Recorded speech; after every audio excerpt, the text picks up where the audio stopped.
Well, I just had a dream. I mean, a really desperate dream. And I can tell you from it that you cannot live this life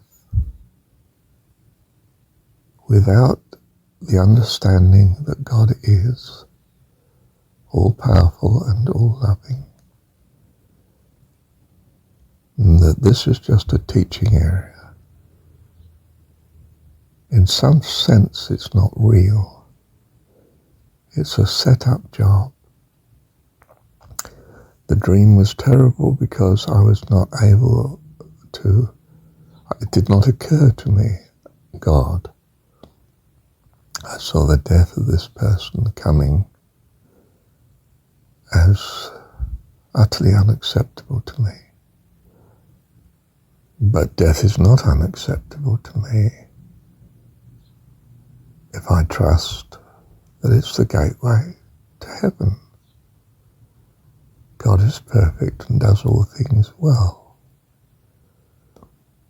And if a person dies, it's not the terrible thing that it would be if there were no God and no heaven. And you cannot live with that great sorrow, loss and despair. So that, hear me, dear one, for your own good, it doesn't matter whether God or heaven exists or not. You cannot face what seems to happen here when you don't believe in God and don't believe in heaven. You know, don't believe in God being your heavenly dad, all-powerful and all-loving to all. In other words, I'm saying you cannot live with the hell that you create when you trust less than this.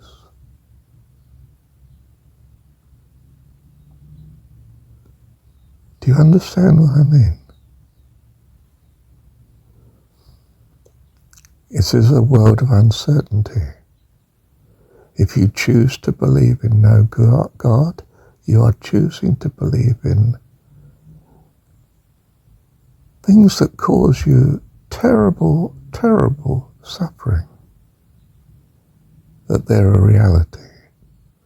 Whereas if you do choose to believe in God,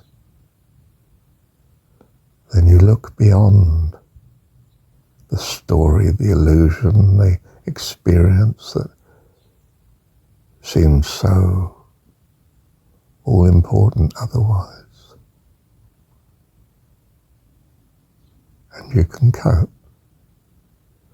It's imperative for your welfare and happiness and peace of mind and avoidance of despair and terrible anguish.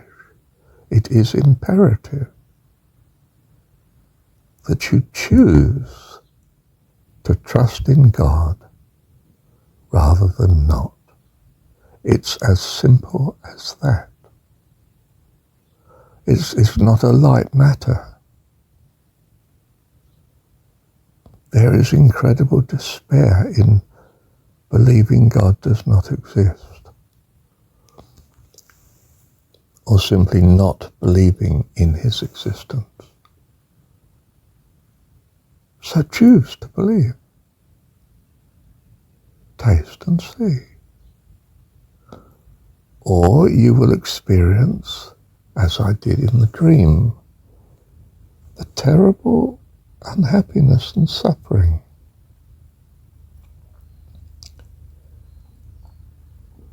of life and death without God. It's as simple as that, love. Why would you risk choosing that? That is absolute madness. and I would, with all my heart, want to keep you from such. Thank you, Heavenly Dad.